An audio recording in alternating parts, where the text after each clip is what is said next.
And I'm here with Bailey Smith, and what'd you do today? Went undefeated at our local tournament. And what were you playing? Burning Abyss. Alright, and you want a box of BOSH out of this tournament? Yes, I did. Alright, cool. Now let's start with this main deck. Okay. For Burning Abyss monsters, I played one Graph, one Barbar because it's the strongest in Burning for game, one Farfa because most of the meta is like untargetable, but when you do have something that can be targeted, this is really good, and it helps push for your OTKs better. Two Seer, obvious. I played two Libic because now that Seer and Graph are limited, I feel like looping this from hand, looping monsters from hand is a lot better now than it was before. I played two Drawhig. Alright, why? I feel like it's better than Kagna because you just get to stack anything you want. So, and then you'll see later in this build why it works better with how I play it, but I like stacking more than sending a spell card to the graveyard. Okay, so it's like playing more Skarms in a way. Yeah. Okay. And then you know what you're drawing into, so it's not like a oh, can I luck stack that Seer? Like it's just there. Yeah, okay. Two Rubik. Okay, now why 2 Rubik? I've always liked 2. I think 3's too much because it clogs too much, but 1's not enough in my opinion. So I like 2 as a happy medium. Okay. And it has a really big defense. And then 3 Skarm because it searches everything you need, gets the rest of your pieces, and yeah, Skarm. Oh, it also has a big butt. Yeah. And that's it for the Burning Abyss monsters in the main deck. For the non-Burning Abyss monsters, I played one BLS because win condition. One Tour Guide because Tour Guide. I main decked 2 Max Cs. Alright, now how did you feel main decking the 2 Max Cs? I really liked this because against Pepe, for them to do pretty much anything, they have to like Pendulum Summon and then usually Special Summon 2 more times from the extra deck after that. So this is like 1 to 3 draws, which every time I used it, it always got me 3 draws. And that like really puts your hand advantage higher than what your opponent can deal with. Okay. I played 2 Ghost Ogres. And you like 2 Ghost Ogres in this deck? I like Ghost Ogre more than Valor because Ghost Ogre can hit scales. Okay. So if they ever want to like use scales, like they're low on cards, you can just pop their scale when they use effect, and then they're behind usually. And then it's also a target for BLS. Okay. And then if you absolutely have to, it's if you run a warrior, you can summon this and still get your Virgil play. Oh, okay, cool. And then next I played 3 Rhino Warrior. Okay, now talk about this for a second. Just how amazing is it? And explain what it does, because not many people might know what it does. It's crucial now. It really gave the deck what it needed. Fiend monsters can be destroyed by card effects while it's face up on the field. So none of the Burning Abyss blow up from their own effects when it's on field. And then when it's sent to graveyard, it's a Foolish Burial. So you can go Tour Guide into Phoenix Runner Warrior, detach Warrior for 3, and let's say you hit like a Graph and like you didn't hit the Seer that you really want. You can send this Seer so you have another Dante play after that, or it just gets you the rest of what you need. Okay, wow. So he's a Foolish Burial, and you can just normal him and then special like a Burning Abyss and make Dante. Yeah, there was multiple wow. times where he would be my normal summon, and I would special 3 or 4 Burning Abyss monsters after that, and just go to multiple Dantes and just sit there with multiple of them. And then if they ever died, like if I had a Skarm on him, I could still send the Graph or the Seer or like the Farfa even that I need after that. So you're just about always able to get what you need. Yeah, pretty much. That's crazy. Okay. And that's it for monsters. So he's just busted. Yeah. That's it for monsters. For spells, I played 1 Raigeki because pushing for OTK, clearing boards. I played 1 Terminus. Okay, why did you like this card? Why'd you run it? I like Terminus more than Good and Evil because if you see this in your hand, it's live. Because I play discard traps too, so discard things, so it works better than Good and Evil. And then you can also make Pilgrim. Other than like Good and Evil, if it gets stuck in your hand, you're kind of stuck with it. And also you can stack it. So like if you know, there was one time I had a live Pilgrim play, so I just stacked it with Drawhig, drew into it, and then made a Pilgrim. So it's really nice. And then you can even make your Dante's, I think it's 32 attack, 32, 33 attack and defense for a turn. And it just gets over pretty much everything in the game right now. Yeah. So I like it. I liked it more than the Cogna Good and Evil build. All right, I got you. 2 Twin Twisters. Just how busted? Just too much. Discarding to pop two spells and traps against Pepe. Just pop their skills. They can't do anything. Or Yeah, so like you neg your opponent and then you go plus. yeah, exactly. Crazy. Because you discard anything and they just get their effects anyway. For the traps, I played 1 strike only because I have one. I'd probably play 2 to 3 if I had more.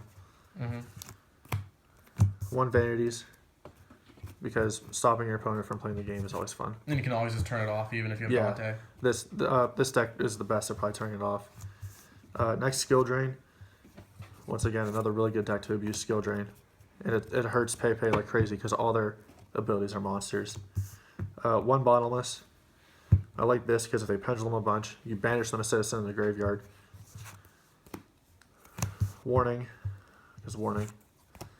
Trental Tribute, because if they go for a big play, they go neg. I don't because I just float and keep going. 2 anti-spell. And just how much did you like this in the main?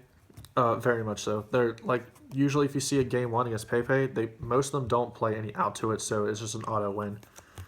And then you can just keep making boards because you don't play too many spells, so it doesn't matter for you as much than your opponent, who relies completely on their spell cards. 2 Fire Lake. I didn't like 1 because if you mill through it, then you have to use a Dante to get it back, and I didn't like 3 because I just saw 2 like way too many times.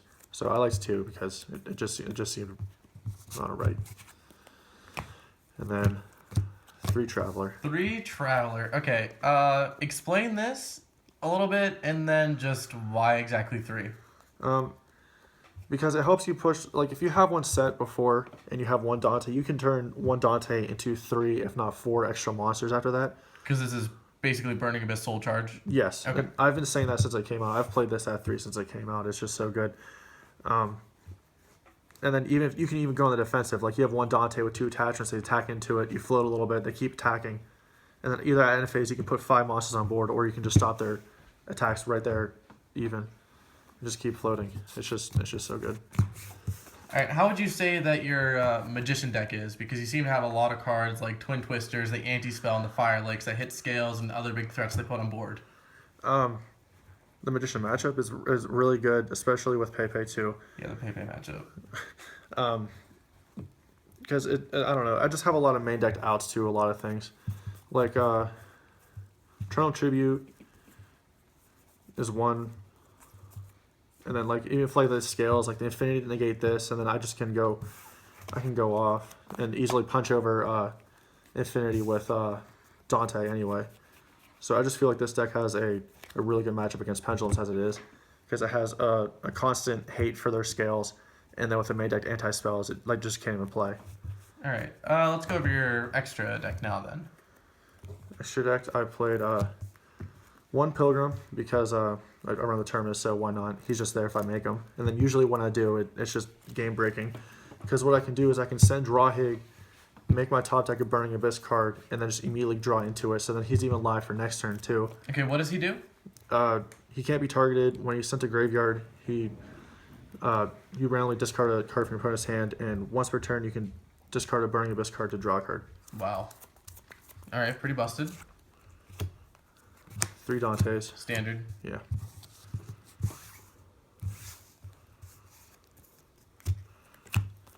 2 Virgils. All right, now why 2 Virgil instead of 1?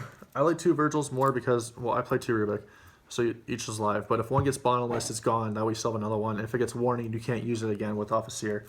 So I always found 2 to be better than 1, because if the first one's gone, it's gone. But you still have a backup just in case. Okay. 3 Downard. Pretty standard. Yeah. 2 Acid Golems. 2 Acid Golem. Yeah. Okay. I play Skill Drain, so he's just great. And a 3K beater that usually you only use him when you're really pushing for game, because if not, you can really screw yourself. unless you play Alec, then you just overlay with them. But normally what I do is I'll punch over, and then if I really have to, I'll just downer them just to make sure like my skill doesn't get popped, because then I won't get screwed over. Okay.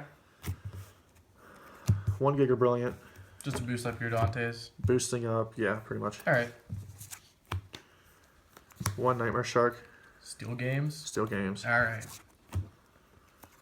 Utopic Future. Okay, I didn't even know you were playing this. And have you ever made him? I only usually make him against Cosmos, just to take their big ships Okay. and swing directly. Because Cosmo's biggest thing to do against this is go into Forerunner, just sit there and gain life, because I can't punch over it usually. Well, until now I got Rhino Warrior, which stops my guys, so I can special summon more, but normally I just take their guys and hit them with it. Okay. And then Fortune Tune. Because if you get really low on supplies, you can just kind of like reset a little bit and then go for another play. What's he do? When you send to Graveyard, you can target 2 level 3s, shuffle them back to deck, and then put him back on top of extra deck. Busted. All right, you want to do your side deck? Yeah. I played 2 Majesty's Fiend, because Majesty's Fiend. Okay. 2 Vanity's Fiend. And how good were these cards against Pepe, the Majesties and the Vanities? Very good. Vanities is almost a blowout. They have like almost no way to get around it, and the Majesties works too, because they don't have too many spell and traps to really get over it, and most of them aren't going to side Regeki against a Burning Abyss deck, because I just float for days. So Okay. for the most part, these are just blowout cards. You can summon them. 2 Lancia, 2 help against Infernoids, and The Cosmos. Cosmos, yeah, All right. and more light targets. 2 Valor. I had Valor on the side, but I never found myself siding it ever. I just like Ghost Ogre more than Valor. You think you would change it for something? Because you are playing the Ghost Ogres in the main. I don't know. As of right now, I'd probably just keep it there just in case, but Okay. I can't find anything else to put in there. I found that my main deck against Pepe was really solid, and I didn't need to side too much against them. Okay. 2 Phoenix Whirlwind Blasts, because if I was going second, I'd usually side these for anti-spells, because I'd rather see this later than a anti-spell, because if they don't have scales, it's pointless. So that helps. Okay. Like clear scales more Understandable. than anti-spell does. 2 Grand Horn. Oh, sorry, Horn of Heaven. I like this card, but it only stops 1 summon, so I was probably gonna switch this to Grand Horn. Really? Yeah, because Grand Horn stops multiple summons. This only stops 1. Okay.